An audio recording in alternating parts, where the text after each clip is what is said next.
Advani mention आज दुल्हन की तरह सजा हुआ दिखाई दे रहा है। परिवार के छोटे बेटे विराज की सगाई का कार्यक्रम आज रिया के साथ होना तय हुआ है। विराज की मां सुनीता पलके बिछाकर अपने होने वाली छोटी बहू रिया और उसके परिवार का इंतजार कर रही थी। तभी 8-10 बड़ी बड़ी महंगी गाड़ियां बंगले के सामने आकर रुकती हैं और उसी के साथ चारों ओर खुशी की लहर दौड़ जाती है। सुनीता आरती का थाल लेकर दरवाजे तक आती है और फिर रिया की आरती उतारने के बाद नजर का एक टीका उसके माथे पर लगाकर बड़े प्यार से वो उसे घर के अंदर ले जाती है। मेहंदी लगे हाथ, खूबसूरत लंबे बाल और चमचमाते हीरो का हार पहनी वो रिया किसी अप्सरा से खूबसूरत नजर आ रही थी। कुछ ही देर में सगाई का कार्यक्रम शुरू हो जाता है और इसी के साथ विराज और रिया एक दूसरे को अंगूठी पहना देते हैं। रिंग सेरेमनी के बाद घर पर आए सभी मेहमान पार्टी में बिजी हो गए थे। कुछ देर के लिए रेवती और राजू भी भूल गए थे कि उनकी बेटी साक्षी की मानसिक हालत ठीक नहीं है। विराज, मुझे बाथरूम जाना है। Oh yes, straight then first left. तुम अकेले मैनेज कर लोगी ना? Of course. रिया वॉशरूम की ओर जाने लगती है। तभी बाथरूम के बाहर उसे साक्षी खड़ी हुई नजर आती है। हे साक्षी, कहाँ थे आप बेबी? आपको भी बाथरूम जाना है क्या? ये कैसी गंदी सी डॉल से खेल रहे हो आप? मैं अभी फ्रेश होकर आती हूँ, फिर आपके लिए बहुत सारे गिफ्ट्स लाई हूँ, वो दिखाती हूँ। ओके? इस वॉशरूम में पानी नहीं है, आपको ऊपर जाना पड़ेगा। अरे लेकिन रिया कुछ कह पाती उससे पहले साक्षी वहां से हटकर एक दीवार की ओट में छिप जाती है। चलो ऊपर ही चले जाते हैं। जैसे ही ऊपर जाने के लिए रिया सीढ़ियां चढ़ना शुरू करती है, साक्षी दीवार के पास खड़े हुए अजीब तरह से मुस्कुराने लगती है। रिया ऊपर जाकर देखती है एक बड़ा सा वॉशरूम था जिसमें बाथरूम के अलावा ड्रेसिंग रूम भी अटैच था, जहां फ्रेश होने के बाद कपड़े बदलने और तैयार होने के लिए भी स्पेस था।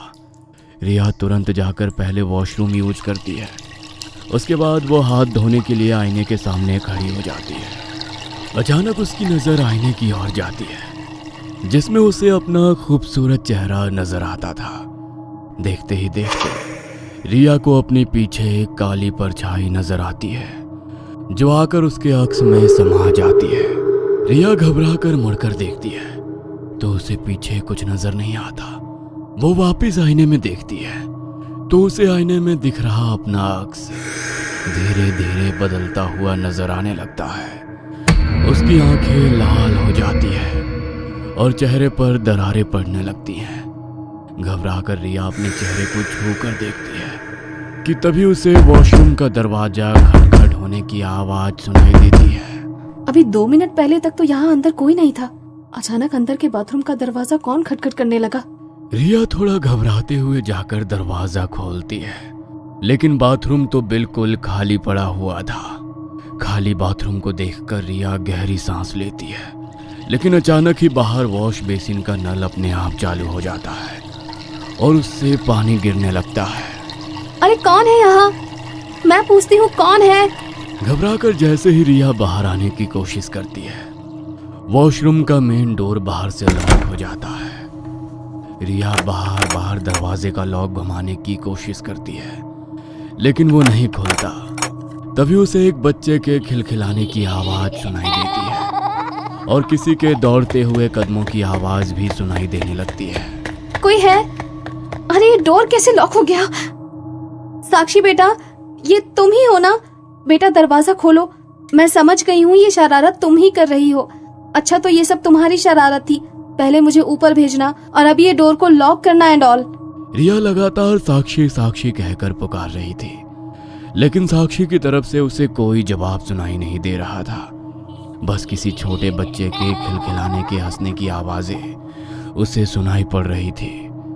डर से रिया चिल्लाने लगती है और रिया के चिल्लाते ही दरवाजा अनलॉक हो जाता है और वो दरवाजा खोलकर बाहर निकल आती है। अभी उसने कुछ ही कदम आगे बढ़ाए थे कि एक बार फिर बाथरूम का दरवाजा खुलता है और कोई ताकत रिया के पांव पकड़कर उसे खींचकर वापस बाथरूम के अंदर ले जाती है और ले जाकर बाथ टब में गिरा देती है। रिया पानी से बाहर निकलने की बहुत कोशिश कर रही थी, लेकिन ऐसा लगता था जैसे किसी ने पूरी ताकत से उसका मुंह टब के अंदर पकड़ा हुआ हो। कुछ ही देर में सांस न ले पाने के कारण रिया की बाथ टब में ही मौत हो जाती है और उसका बेजान शरीर टब में ही निठाल होकर एक तरफ गिर जाता है। कुछ देर बाद माँ, रिया काफी देर पहले बाथरूम गई थी, अभी तक लौटी नहीं। आप देखोगे एक बार बाथरूम जाकर प्लीज। बेटे की बात सुनकर सुनीता बाथरूम में जाती है तो वहां उसे कोई नजर नहीं आता। विराज, बाथरूम में तो कोई नहीं है। तू देख, हो सकता है बंगला देखने के लिए निकल गई हो। विराज को ये बात बड़ी अटपटी लग रही थी कि सगाई के दिन जब इतने मेहमान जमा है, रिया पिछले आधे घंटे से लौटी क्यों नहीं है। रिया भी ना, ये कोई समय है बंगला देखने का? और अगर देखना ही था तो मुझे कहती, मैं दिखाता। विराज परेशान होकर इस कमरे से उस कमरे में टहल रहा था। तभी उसे साक्षी के कमरे का बाथरूम का दरवाजा खुला हुआ दिखाई देता है। विराज रिया रिया करते हुए बाथरूम के अंदर जाता है तो वहां बाथटब में रिया को पड़े हुए देखता है। रिया की ऐसी हालत देख वो चिल्लाते हुए भाई भाभी को पुकारता हुआ बाहर आता है। चाचा को ऐसे चिल्लाते हुए देखकर भी साक्षी कोई रिएक्शन नहीं देती और अपने कमरे के बेड पर बैठकर आराम से अपनी डॉल से खेलती रहती है। विराज को पागलों की तरह रोते चिल्लाते सुन रेवती, राज और कई सारे लोग वहां जमा हो जाते हैं। रिया की इस तरह अजीबोगरीब हालत में मौत हो जाने से पूरे बंगले में कोहराम मच गया था। रिया की माँ और सुनीता जी के आंसू तो रुक ही नहीं रहे थे। वहीं अपनी डॉल के साथ खेलती साक्षी उसे देखकर जोर जोर से खिलखिलाकर हंस रही थी। साक्षी बेटा, रिया को बाथरूम में जाते हुए देखा था तुमने? क्या हुआ था यहाँ? बोलो ना बेटा, ऐसे कैसे अचानक वो बाथरूम में डूब गई? रिया मदद के लिए चिल्लाई होगी, तुम्हें आवाज नहीं आई? बाथ टब में डूबकर कोई कैसे मर सकता है? मर गई बेचारी। सगाई के दिन हुए रिया की मौत और उसके बाद साक्षी का ये व्यवहार सुनीता, रेवती, राज और विराज सभी को भीतर तक हिला गया था।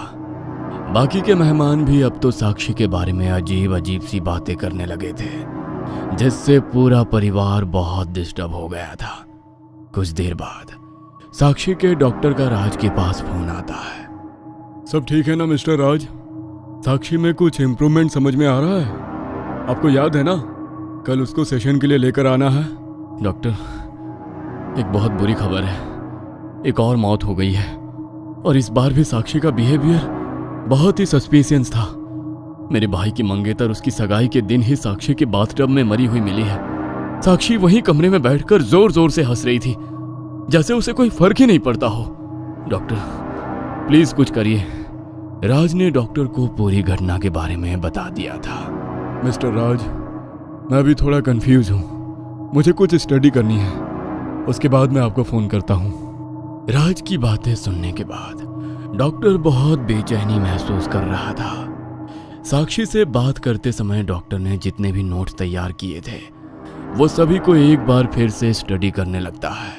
कुछ देर पहले, क्या जरूरत है बेटा मकान शिफ्ट करने की? अच्छा खासा बंगला है हमारा, नई जगह पर जाओ तो एडजस्ट होने में कितनी दिक्कतें होती हैं। अरे माँ, ये बंगला है और अभी हम जहाँ शिफ्ट हो रहे हैं ना, वो मेंशन है। आपके इस बंगले से बहुत बड़ा है और खूबसूरत भी। हाँ, बस शहर से थोड़ा दूर है, लेकिन अपने पास गाड़ियाँ हैं, ड्राइवर है, नौकर चाकर है। दिक्कत की कोई बात नहीं है, सब मैनेज हो जाएगा। इतना वेल मेंटेन्ड मेंशन हमें सही दामों में मिल रहा है और आप हो कि अपने बंगले का मोह छोड़ने के लिए तैयार ही नहीं हो। राज, जो मिस्टर आडवाणी का बड़ा बेटा था, परिवार के अधिकतर खास निर्णय वही लिया करता था। राज और रेवती ने शहर के बाहरी इलाके में बनाए खूबसूरत मेंशन अपने लिए पसंद कर लिया था और आज वे लोग अपने नए घर में शिफ्ट होने जा रहे थे। साक्षी को अपना ये नया बंगला बहुत अच्छा लग रहा था। वो दौड़कर सभी कमरों में जाकर उसे देख रही थी। राज, काफी देर हो गई, साक्षी कहीं नजर नहीं आ रही, आपने देखा क्या उसे? अरे क्यों चिंता करती हो, बाहर गार्ड बैठे हुए हैं, घर से बाहर नहीं गई होगी, अंदर बंगले में ही कहीं होगी, चलो देखते हैं। राज और रेवती मिलकर साक्षी को ढूंढने लगते हैं। काफी देर तक ढूंढने के बाद एक अंधेरे कमरे में उन्हें साक्षी बैठी हुई नजर आती है। अरे साक्षी, यहाँ क्या कर रही हो तुम? इतना बड़ा बंगला छोड़कर ये अंधेरे कमरे में क्यों बैठ गई हो? चलो इधर आओ। राम सिंह, इस कमरे में अंधेरा क्यों है? गुस्से में रेवती की आवाज सुनकर राम सिंह दौड़ते हुए वहां आता है। मैडम, पता नहीं इस कमरे में क्या प्रॉब्लम है, कई बार बल्ब बदल दिया लेकिन बार बार खराब हो जाता है। आप लोग चलिए, मैं चेंज करके आता हूँ। रेवती अपनी बेटी साक्षी को लेकर दूसरे रूम में आती है तो देखती है कि साक्षी के हाथ में एक पुरानी सी गुड़िया है जो दिखने में काफी अजीब लग रही थी। साक्षी, ये किसका टॉय है तुम्हारे पास? हमारा सामान तो अभी अनपैक भी नहीं हुआ, फिर ये गुड़िया कहाँ से आई? अम्मा, ये गुड़िया उस रूम में थी। आपको पता है, गुड़िया ने मुझे हाय किया। हम दोनों बेस्ट फ्रेंड बन गए हैं। आप पूछ रही थी ना मैं उस रूम में बैठकर क्या कर रही थी?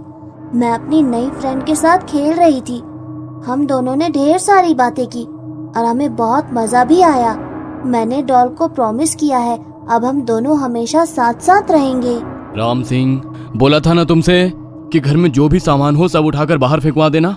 हमें कोई पुराना सामान घर में नहीं दिखना चाहिए। फिर ये डॉल कैसे रह गई?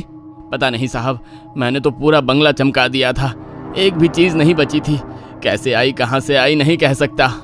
सब के सब कामचोर हो गए हो। डॉल क्या खुद से चलकर आई होगी यहाँ? कोई काम सही से नहीं होता। लाओ साक्षी, इधर दो वो डॉल। आपके लिए पापा बाजार से नया और बहुत अच्छा डॉल लाकर देंगे। लाओ। देखो तो, ये डॉल कितनी गंदी है और इसके चेहरे पर ये गंदा सा क्या लगा है, खून जैसा। छी! मम्मा, ये मेरी डॉल है और इसका नाम एमिली है। आप मेरी डॉल के बारे में ऐसी बातें कैसे कर सकते हैं? मैं आपसे बात ही नहीं करूंगी। इतना कहकर साक्षी डॉल लेकर अपने रूम में चली जाती है। देख रही हो रेवती, ये कैसे बात कर रही है? मैंने इसे बोला कि डॉल को उठाकर घर से बाहर फेंको और ये उसे लेकर अपने कमरे में चली गई। अरे जाने दो ना, बच्ची है। जब रात को सो जाएगी तब हटा देना। सोने के बाद बच्चे सब भूल जाते हैं। उसे कौन सा याद रहने वाला है कि यहाँ बंगले में उसे क्या मिला था। साक्षी वाकई मम्मी पापा से नाराज थी। डिनर करने के लिए भी वो अपने कमरे से बाहर नहीं आई थी। साक्षी बेटा, ऐसे कोई मम्मी पापा से नाराज होते हैं? आपने आज खाना भी नहीं खाया। अच्छा आओ, दादी अपनी गोदी में बिठाकर प्यार से खिलाएगी। नहीं दादी, मुझे खाना नहीं खाना। आपने देखा ना मम्मी पापा ने कैसे इंसल्ट की मेरे फ्रेंड की। ये तो गलत बात है ना। मम्मी पापा को सॉरी बोलना पड़ेगा। जिद नहीं करते ना बेटा, मम्मी पापा बड़े हैं, उनके बारे में ऐसी बातें नहीं करते।